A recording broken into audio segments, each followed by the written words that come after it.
குருவே சரணம். ஆஷாட மாசத்தின் பௌர்ணமி நாளில் சனாதன தர்மத்தின் மூல கூம்பாக விளங்கும் மகரிஷி வேதவியாசர் அவதரித்த இந்த திருநாளில் வேதவியாசரை வணங்கி அவர் வழி நாம் செல்ல உறுதி மேற்கொள்ள வேண்டியது நம்முடைய கடமை அல்லவா? குரு பரம்பரையை வணங்குவது நமது மரபுதானே. தெள்ளிய ஆளின் கீழ் செல்வபிரான் இருத்தி வள்ளிய சேவடி வணங்கப் பெற்றவர் வள்ளிய வினைகளை எரிந்து வீடினால் தெள்ளியர் ஆதலின் ஐயமில்லையே. ஞானத்தின் வடிவமான இறைவனையும் அந்த ஞானத்தை நமக்கு புகட்டும் குருவையும் போற்றுவதற்கு உரிய மங்களகரமான நாள் வியாச பூர்ணிமா எனும் குரு பூர்ணிமா ஆகும். வேதவியாசரின் அளப்பரிய தொண்டு நமது சனாதன தர்மத்தின் அஸ்திவாரமாக விளங்குவது வேதங்கள்.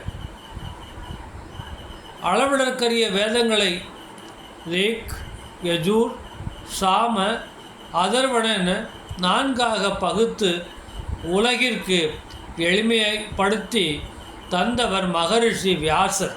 அதனால்தான் அவருக்கு வேதவியாசர் என்று பெயர் வந்தது. 5ஆம் வேதம் என்று போற்றப்படும் மகாபாரதம் 18 புராணங்கள் மற்றும் தத்துவங்களின் சிகரமான பிரம்மசூத்திரம் ஆகியவற்றை உலகிற்கு அளித்தவர் அவரே. பகவத்கீதை எனும் அமுதத்தை மகாபாரதத்தின் வாயிலாக நமக்கு வழங்கிய மாபெரும் ஞான ஆசிரியர் வியாசர் ஆவார். தமிழ் சான்றோர்களும் சித்தர்களும் நாயன்மார்களும் குருவின் சிறப்பை பலவாறாக போற்றியுள்ளனர். திருமூலரின் திருமந்திரமாக தெளிவு குருவின் திருநாமம் செப்பல், தெளிவு குருவின் திருவார்த்தை கேட்டல், தெளிவு குரு ஒரு சிந்தித்தல் தானே. இருள் சூழ்ந்த உலக வாழ்விலிருந்து மெய்ஞானம் என்னும் ஒளியை நோக்கி நம்மை வழிநடத்துபவரே குரு.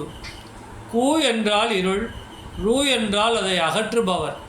அறியாமை என்னும் இருளை நீக்கி இறை உணர்வு என்னும் ஒளியை ஏற்றுபவரே உண்மையான குரு ஆவார் அல்லவா?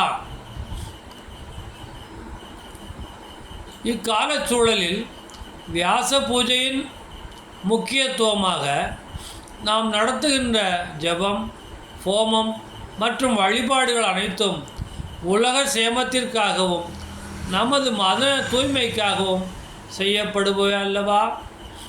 வேத மந்திரங்களின் ஒலியும் ஹோம அக்னியின் புகையும் பஞ்சபூதங்களை சுத்தி செய்து நல் வண்ணங்களை சமூகத்தில் விதைக்கின்றன. ஸ்ரீ வியாதவியாச யோகீஸ்வர யாஜ்ஞவல்கிய அறக்கட்டளை போன்ற அமைப்புகள் இத்தகைய ஆன்மீக பணிகளை தொடர்ந்து நடத்துவது வரும் தலைமுறைக்கும் நமது பண்பாட்டையும் அறநெறிகளையும் கொண்டு சேர்க்கும் நற்பணியாகும். ஆன்மீக பாதை காட்டும் குருவும் ஒன்றே என்பதை உணர்கிறேன்.